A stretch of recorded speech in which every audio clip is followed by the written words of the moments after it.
नमस्कार, news India देख रहे हैं आप। आपके साथ मैं हूं मीनाक्षी रजत। बुलेटिन की शुरुआत इस वक्त की बड़ी खबर के साथ। बड़ी खबर, पीएम मोदी से मिलने पहुंचे सीएम एकनाथ शिंदे। सीएम बनने के बाद पहली ये मुलाकात। बीजेपी अध्यक्ष जेपी नड्डा से भी की मुलाकात। इस वक्त की बड़ी खबर, जहां महाराष्ट्र के नए सीएम यानी कि एकनाथ शिंदे प्रधानमंत्री नरेंद्र मोदी से मुलाकात करने के लिए पहुंचे हुए हैं। तस्वीर आप देख सकते हैं, यहां पर गुलदस्ता देकर के प्रधानमंत्री नरेंद्र मोदी के साथ मुलाकात करते हुए सीएम एकनाथ शिंदे, साथ ही डिप्टी सीएम देवेंद्र फडणवीस भी उनके साथ मौजूद हैं। और सीएम बनने के बाद ये पहली मुलाकात एकनाथ शिंदे की प्रधानमंत्री नरेंद्र मोदी से, साथ ही बीजेपी अध्यक्ष जेपी नड्डा से भी उन्होंने मुलाकात की है। आपको बता दें कि आज दोनों दिल्ली आए हुए हैं। इसके पहले प्रेस कॉन्फ्रेंस भी की गई थी उनकी तरफ से। कहा यह गया था कि महाराष्ट्र में लोकतंत्र लौटा है। साथ ही उन्होंने ये भी भरोसा दिलवाया था और कहा था कि हमारे पास पूरा समर्थन है।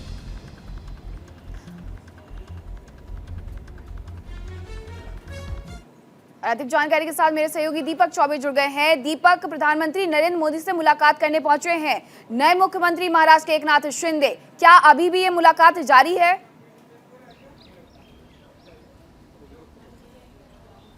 जी मीनाक्षी, देखिए अगर बात की जाए तो अगर महाराष्ट्र के जो नए मुख्यमंत्री हैं एकनाथ शिंदे और उप मुख्यमंत्री देवेंद्र फडणवीस, वो कल ही दिल्ली आ गए थे। 2 दिन का उनका दिल्ली दौरा था और कल उन्होंने गृह मंत्री अमित शाह से मुलाकात की। आज अभी थोड़ी देर पहले उन्होंने प्रधानमंत्री नरेंद्र मोदी से मुलाकात की है और प्रधानमंत्री से, हालांकि ये औपचारिक मुलाकात है, दोनों नेता मौजूद थे। अगर बात की जाए तो एकनाथ शिंदे और देवेंद्र फडणवीस दोनों की बातचीत हुई। काफ़ी देर तक बातचीत की, कम से कम 15 से 20 मिनट तक दोनों नेता अंदर ही मौजूद रहे और प्रधानमंत्री से मुलाकात हुई। पर सबसे बड़ी बात कि देखिए, कल गृह मंत्री अमित शाह से मुलाकात हुई, उसके बाद आज बीजेपी अध्यक्ष जेपी नड्डा, रक्षा मंत्री राजनाथ सिंह से, नितिन गडकरी से, इन सबसे लगातार वो दोनों नेता मिल रहे हैं। क्योंकि देखिए, जिस तरीके से उन्होंने प्रेस कॉन्फ्रेंस करके कहा था कि महाराष्ट्र में अब लोकतंत्र आ गया है। जिस तरीके से जो लड़ाई चल रही थी कि कई नेताओं पर FIR दर्ज हो गए थे, या फिर अगर बात की जाए तो देखिए उससे कुछ दिन पहले ही नवनीत राणा के ऊपर हनुमान चालीसा पढ़ने को लेकर FIR दर्ज हो गए थे। तो लगातार बीजेपी आक्रामक थी और उसके बाद लगातार जिस तरीके से एकनाथ शिंदे ने सपोर्ट किया, उसके बाद एक देखिए सबसे चौंकाने वाला नाम था कि एकनाथ शिंदे को बीजेपी की तरफ से मुख्यमंत्री प्रोजेक्ट किया गया। तो ये सारी चीज़ों को लेकर जब आज प्रधानमंत्री से मुलाकात हुई है। हाँ, हालांकि देखिए अगर बात की जाए मीनाक्षी, तो कुछ दिन बाद करीब अगर कहा जाए कि क्योंकि कल संडे है, तो सोमवार या मंगलवार के बाद महाराष्ट्र में एक बार फिर से कैबिनेट के जो फेरबदल है वो होंगे। क्योंकि कई ऐसे मंत्री हैं जो शपथ लेंगे। उसमें से अगर बात की जाए तो बीजेपी कोटे से भी होंगे और एकनाथ शिंदे गुट से भी होंगे। हालांकि देखिए अगर बात की जाए तो हमारे जो सोर्स हैं वो ये बता रहे हैं कि जो गृह मंत्रालय है वो देवेंद्र फडणवीस के पास रहेंगे। मीनाक्षी, बिल्कुल दीपक, यहाँ पर अगर बात की जाए महाराष्ट्र में जिस तरीके से सियासी हलचल हुई, सियासी यहाँ पर उठापटक देखने को मिली। आज जरूर प्रधानमंत्री नरेंद्र मोदी के साथ यहाँ पर औपचारिक मुलाकात करने के लिए सीएम और डिप्टी सीएम पहुंचे हुए हैं, लेकिन बातचीत यहाँ पर यह भी होगी कि आखिरकार धनुष और बाढ़ को लेकर के जो लड़ाई है, यानी कि शिवसेना का जो सिंबल है वो किसके हिस्से में जाने वाला है। 11 जुलाई यानी कि मंडे भी आने वाला है और ऐसे में उस दिन भी सुप्रीम कोर्ट में सुनवाई होने वाली है। तो यहाँ बातचीत ये सारी भी चल रही होगी। जी देखिए, अगर बात बताऊं मैं आपको कि अभी जब देवेंद्र फडणवीस ने और एकनाथ शिंदे ने जब प्रेस कॉन्फ्रेंस किया था, उससे पहले वो जो सॉलिसिटर जनरल है तुषार मेहता, उनसे मुलाकात करके आए थे। क्योंकि देखिए जब पिछली बार याद होगा आपको कि जब देवेंद्र फडणवीस दिल्ली पहुंचे थे, उसके बाद उन्होंने तुषार मेहता से मुलाकात की थी। उसके बाद ही अगले दिन ही वो जब रात को जब बॉम्बे पहुँचते हैं तो अगले दिन उन्होंने कह दिया कि हम सरकार बनाने के लिए हम कहेंगे। तो जिस तरीके से अब देखिए, जब आज वो तुषार मेहता से मिले हैं, उसके बाद देखिए कल की रणनीति तैयार हो रही होगी। क्योंकि देखिए जब प्रेस कॉन्फ्रेंस उन्होंने किया तो उसमें साफ कह दिया कि लोकतंत्र की सरकार है। तो हालांकि देखिए अगर बात की जाए, जब वो गए थे तुषार मेहता से मिलने के लिए, तो जाहिर सी बात है जब तुषार मेहता से उन्होंने वो मिले हैं, उसके बाद ये सारी चीज़ें बात हुई होगी कि किस तरीके से आगे किया जाए। क्योंकि बात अब सिंबल की भी आ जाएगी कि जो शिवसेना का सिंबल है वो किसको मिलेगा, एकनाथ शिंदे गुट को मिलेगा या फिर उद्धव ठाकरे को मिलेगा। तो इन सब पे मतलब चर्चा हो चुकी है मीनाक्षी। बस देखना ये होगा कि सुप्रीम कोर्ट का फैसला क्या आता है। उसके बाद देखिए जब सुप्रीम कोर्ट का फैसला आएगा तो दोनों पक्ष, चाहे एकनाथ शिंदे गुट हो या फिर उद्धव ठाकरे गुट हो, ये दोनों ECI जाएंगे। उसके बाद ECI को निर्णय लेना है कि आखिर ये सिंबल जो हो किसको मिलेगा। बिल्कुल, ऐसे में सुप्रीम कोर्ट में 11 जुलाई को सुनवाई भी होगी। अयोग्यता घोषित की जाए विधायकों की, इस तरीके से याचिका भी डाली गई है। सबको लेकर के चर्चा होगी प्रधानमंत्री के साथ। लेकिन फिलहाल बहुत बहुत शुक्रिया दीपक आपका तमाम जानकारी के लिए। बात सपा संरक्षक मुलायम सिंह यादव की, जिनकी दूसरी पत्नी साधना यादव का निधन हो गया है। उन्हें कई दिनों से फेफड़ों में दिक्कत थी। स्वास्थ्य ज्यादा खराब होने पर उन्हें गुरुग्राम के मेदांता अस्पताल में भर्ती कराया गया था। शनिवार दोपहर उन्होंने इलाज के दौरान दम तोड़ दिया। निधन की खबर मिलते ही मुलायम सिंह यादव मेदांता के लिए रवाना हो गए। साथ ही अखिलेश यादव भी मुलायम सिंह के आवास पहुंचे। परिवार के अन्य सदस्य भी अस्पताल पहुंच सकते हैं। साधना यादव की मुलायम सिंह यादव के साथ दूसरी शादी हुई थी।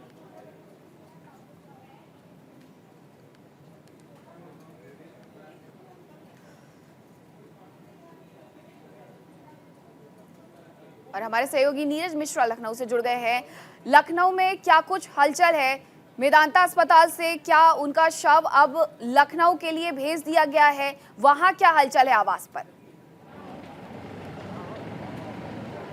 जी देखिए, इस समय हम मुलायम सिंह यादव के आवास पे खड़े हैं। देखिए, ये मुलायम सिंह यादव का आवास है, जो कि समाजवादी पार्टी के संरक्षक हैं। अखिलेश यादव के पिता हैं, पूर्व मुख्यमंत्री और रक्षा मंत्री रहे हैं। आज उनकी जो दूसरी पत्नी थी साधना गुप्ता, उनका निधन हुआ गुरुग्राम के मेदांता हॉस्पिटल में। यहाँ पर जो कार्यकर्ता हैं, जो समाजवादी पार्टी के तमाम बड़े लीडर हैं, वो यहाँ पहुँच चुके हैं। इस आवास के अंदर का हम नज़ारा आपको दिखाना चाहेंगे। यहाँ पर इस समय अखिलेश यादव, डिम्पल यादव, शिवपाल यादव जो अभी बाहर निकले हैं, और इसके अलावा परिवार के जो तमाम सदस्य हैं, प्रमोद गुप्ता जो उनके साड़ू हैं, ये सभी लोग यहाँ पर पहुँच गए हैं। और ये कहा जा रहा है कि देर रात तक जो उनका पार्थिव शरीर है साधना गुप्ता का, वो लखनऊ में इसी आवास पर, जहाँ मुलायम सिंह यादव रहते हैं, इसी आवास पर लाया जाएगा। जो तमाम कार्यकर्ता हैं समाजवादी पार्टी के, वो भी यहाँ पर इकट्ठा होना शुरू हो गए हैं। और अगर मुलायम सिंह यादव और साधना गुप्ता की हम बात करें तो 20 साल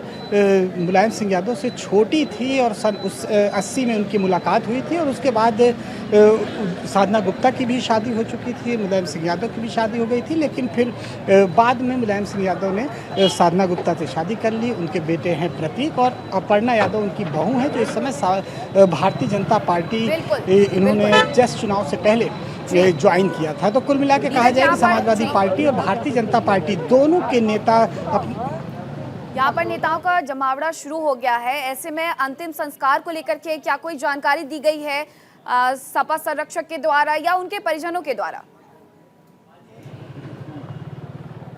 देखिए, परिजनों की तरफ से भी इस तरह की कोई जानकारी खास तौर पर नहीं दी गई है। लेकिन ये कहा जा रहा है कि उनका अंतिम संस्कार कल होगा, चूँकि देर रात तक शव आएगा, और कल सुबह उनका अंतिम संस्कार होगा। और यहाँ पर उनके अंतिम संस्कार को लेकर जो तमाम तैयारियां हैं, जो जितनी औपचारिकताएं होती हैं, वो पूरी की जा रही हैं। और जो फ्रिज होता है वो पहुँच गया है। इसके साथ ही जो तमाम तरह की औपचारिकता होती है इस अवसर पर, वो सभी औपचारिकताएँ पूरी कर रहे हैं। परिवार के सभी सदस्य इस समय मुलायम सिंह यादव के आवास पर पहुंच गए हैं। मुलायम सिंह यादव भी उस समय मेदांता हॉस्पिटल में थे जब उनकी डेथ हुई थी। अखिलेश यादव उनको एयरपोर्ट लेने गए, और एयरपोर्ट से लेकर अखिलेश यादव सीधे अपने पिता के साथ इसी आवास में, उनके आवास पर आ गए। करीब 2-2.5 घंटे से। जी नीरज, बिल्कुल दुख की घड़ी, और ऐसे में परिजनों का साथ बहुत जरूरी हो जाता है। बहुत शुक्रिया नीरज आपका तमाम जानकारी के लिए।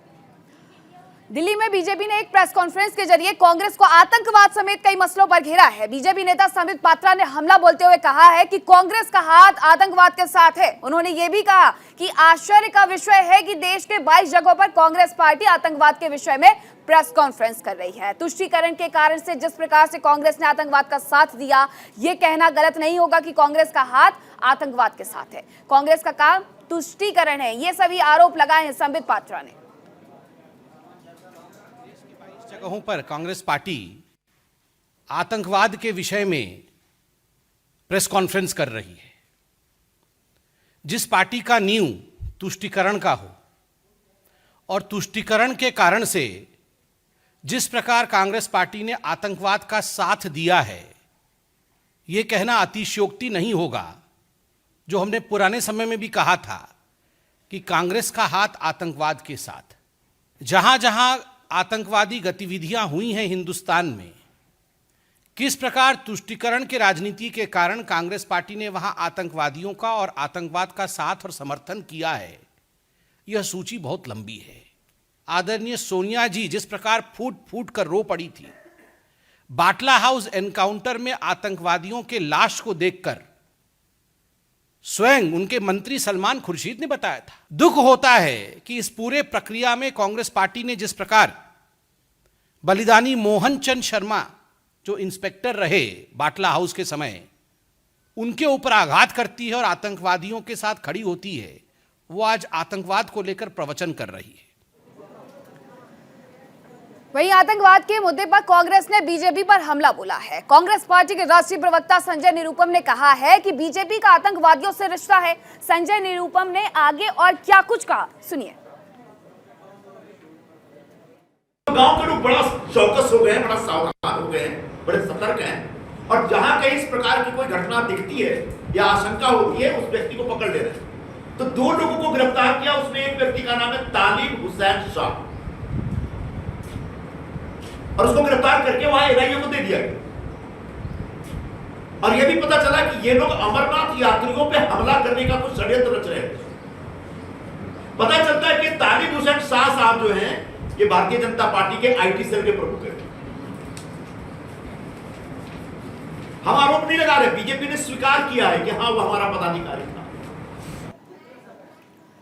जेडीयू के पूर्व राज्यसभा सांसद और पूर्व केंद्रीय मंत्री आरसीपी सिंह के इस्तीफे के बाद राजनीतिक गलियारों में हलचल तेज है। इस्तीफे के बाद जेडीयू के अंदर अपने ही नेताओं का वार जारी है। ऐसे में सबसे बड़ा सवाल यह है कि क्या जेडीयू में फूट पड़ गई है।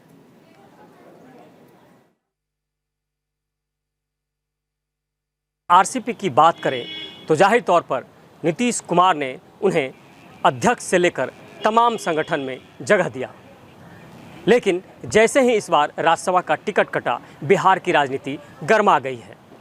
अब केंद्रीय मंत्री के पद से छुट्टी होने के बाद वो बिहार विराजमान हो गए हैं। ऐसे में बिहार की राजनीति भी उथल पुथल हो गई है। अब देखना ये होगा आने वाले समय में बिहार की राजनीति में आरसीपी का कौन सा शतरंज की चाल चलेंगे और कौन सी गोटी कहां सेट होगी, ये आने वाला समय बताएगा। पटना से न्यूज़ इंडिया के लिए संजीव राय। पीएम रानिल विक्रमसिंघे इस्तीफा देने के लिए तैयार हो गए हैं। पार्टी नेताओं से पीएम बोले हैं रानिल विक्रमसिंघे कि मैं इस्तीफा देने के लिए तैयार हूं, सर्वदलीय सरकार का रास्ता साफ होगा। जिस तरीके से यहां पर हलचल लगातार तेज है श्रीलंका में, पहले राष्ट्रपति आवास पर हमला होता है, प्रदर्शनकारी घुस जाते हैं राष्ट्रपति आवास में। ऐसे में राष्ट्रपति अपनी जान बचा करके भागते हैं। अब पीएम रानिल विक्रमसिंघे ने नई पेशकश कर दी है। पार्टी नेताओं से उन्होंने कहा है कि मैं इस्तीफा देने के लिए तैयार हूं। बड़ी खबर श्रीलंका से, जहां पार्टी नेताओं से पीएम रानिल विक्रमसिंघे ने कहा है कि मैं इस्तीफा देने के लिए तैयार हूं। इस्तीफा देने की उन्होंने पेशकश की है पार्टी नेताओं के सामने। जिस तरीके से यहां पर प्रदर्शन जारी है, यहाँ महंगाई बढ़ी है और देश आर्थिक तंगी से जूझ रहा है, इस वजह से प्रदर्शन यहाँ पर जारी है। और प्रदर्शन के बीच आज राष्ट्रपति भवन पर कब्जा किया जाता है प्रदर्शनकारियों के द्वारा। खुद राष्ट्रपति गोडवाया को यहाँ पर जान बचा करके भागना पड़ता है। अब ऐसे में पीएम रानिल विक्रमसिंघे ने भी इस्तीफा देने की पेशकश कर दी है। बैठक में सर्वदलीय सरकार का रास्ता उन्होंने कहा है इससे साफ हो जाएगा।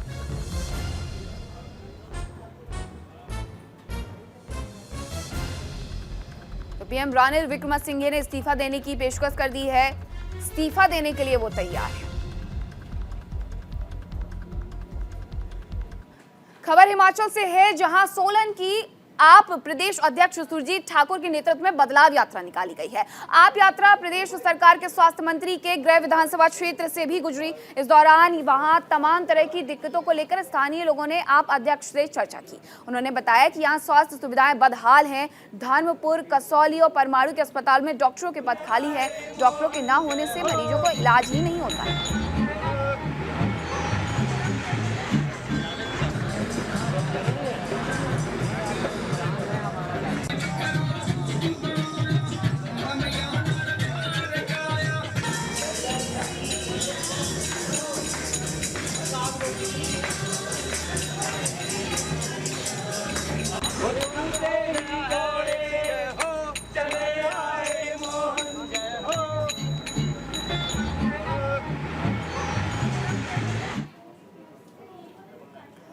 और बकरीद के त्योहार को देखते हुए अलीगढ़ रेंज के डीआईजी दीपक कुमार ने आज ऊपरकोट शाह जमाल स्थित ईदगाह का निरीक्षण किया। साथ ही ईदगाह कमेटी के पदाधिकारियों से साथ बातचीत भी की। प्रशासन ने संवेदनशील इलाकों में ड्रोन कैमरे से निगरानी की। बकरीद को लेकर पूरे इलाके में सुरक्षा व्यवस्था चाक चौबंद है।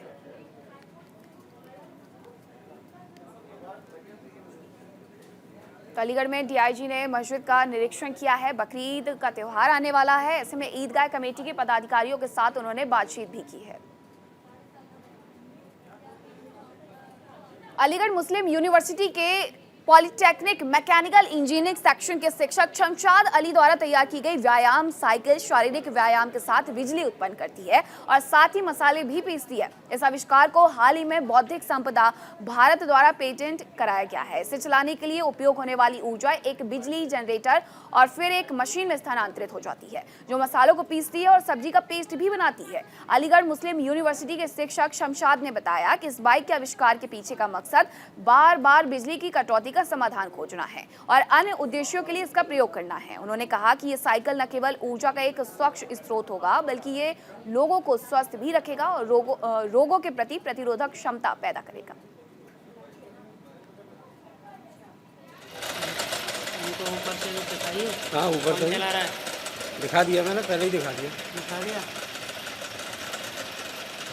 साइड से लीजिए। सर आप सामने आ जाइए। ललितपुर में आज एबीवीपी के स्थापना दिवस पर कार्यकर्ताओं ने छात्रों के साथ शहर की सड़कों पर रैली निकालकर तिरंगा फहराया। आपको बता दें कि जापान के पूर्व पीएम शिंजो आबे के निधन पर केंद्र और राज्य सरकार द्वारा प्रदेश में घोषित किए गए राष्ट्रीय शोक के दौरान तिरंगा झुके रहने के लिए कहा गया था।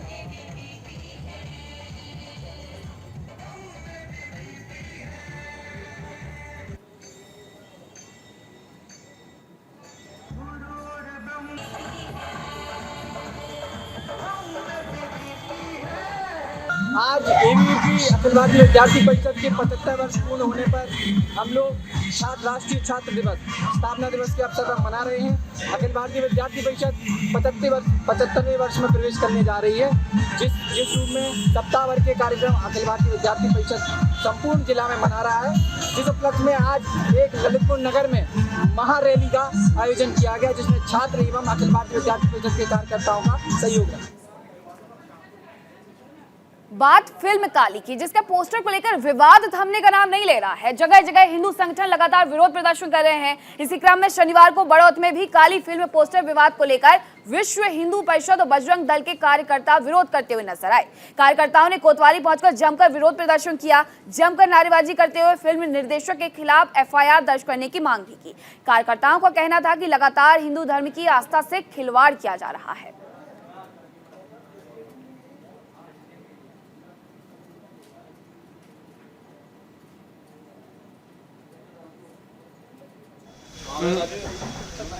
अरे अर्जुन,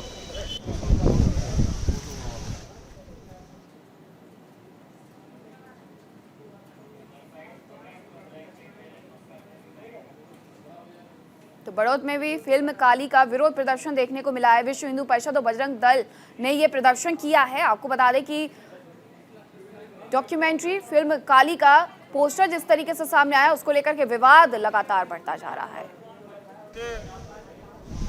महिला द्वारा एक डॉक्यूमेंट्री फिल्म बनाई गई, जिसमें हिंदू देवी देवताओं का अपमान किया गया और उससे हिंदू धर्म के धार्मिक भावनाएं आहत हुई।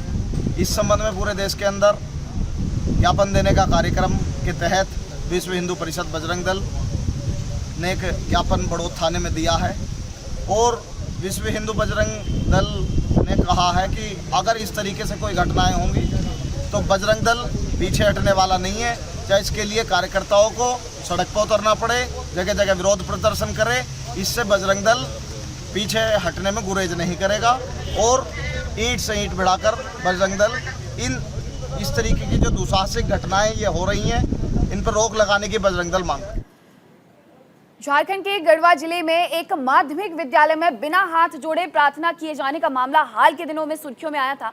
मामले को सुलझा भी लिया गया, लेकिन अब जामताड़ा जिले में भी कुछ इसी तरह का चौंकाने वाला मामला सामने आया है। दरअसल जामताड़ा के मुस्लिम बहुल इलाके में स्थानीय लोगों के द्वारा स्कूलों में अपने मुताबिक छुट्टी का दिन तय किया गया। ग्रामीणों के जरिए शिक्षकों पर दबाव बनाकर रविवार की बजाय शुक्रवार यानी जुम्मा की साप्ताहिक छुट्टी घोषित करवाई गई और अवकाश लिखकर जुम्मा लिखा गया। इतना ही नहीं, स्कूलों के नाम के आगे उर्दू शब्द को लिखा गया। इस मुद्दे पर झारखंड प्रदेश कांग्रेस कमेटी के अध्यक्ष राजेश ठाकुर ने कहा कि फिलहाल उनके पास भी पूरी जानकारी नहीं है। वहीं प्रदेश की विपक्षी दल भारतीय जनता पार्टी ने इस मुद्दे पर सरकार पर सवाल उठाए हैं।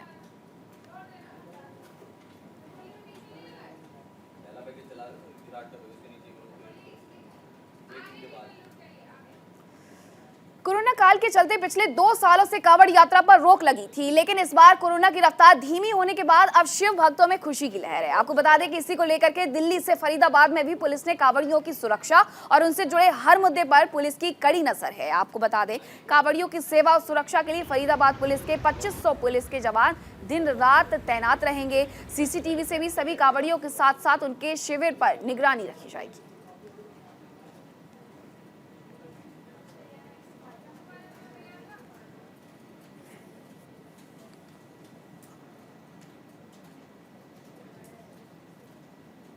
हिमाचल प्रदेश के जिला सोलन के ओल्ड रोड के पास एक होटल में खड़ी गाड़ी पर पहाड़ी से पत्थर गिरने से गाड़ी को भारी नुकसान हुआ है। जानकारी के अनुसार जब ये हादसा हुआ तब कार में कोई नहीं था। बताया जा रहा है कि यात्री चंडीगढ़ से कसौली घूमने आया हुआ था, रात को वहीं रुका था और होटल के ऊपरी तरफ रोड साइड पर ही अपनी गाड़ी खड़ी की थी। तभी सुबह होते ही उसकी गाड़ी पर पत्थर गिरने शुरू हो गए।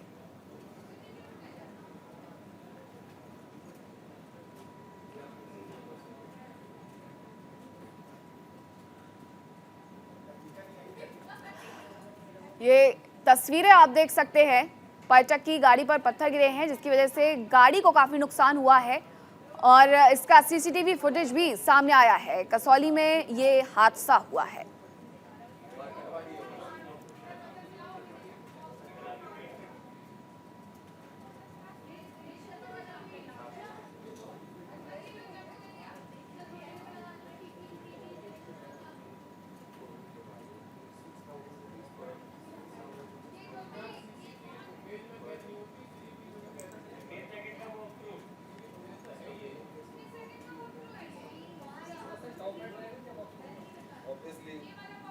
जम्मू कश्मीर में अमरनाथ गुफा के पास शुक्रवार शाम बादल फटने से बड़ा हादसा हो गया। भारी सैलाब में कई श्रद्धालु बह गए। अब तक 16 लोगों के मरने की पुष्टि हो चुकी है। 45 से ज्यादा लोग घायल हुए हैं और 40 से ज्यादा लोग लापता भी बताए जा रहे हैं। इनकी तलाश में रेस्क्यू ऑपरेशन चल रहा है। देखिए ग्राउंड जीरो से न्यूज इंडिया की ये खास रिपोर्ट।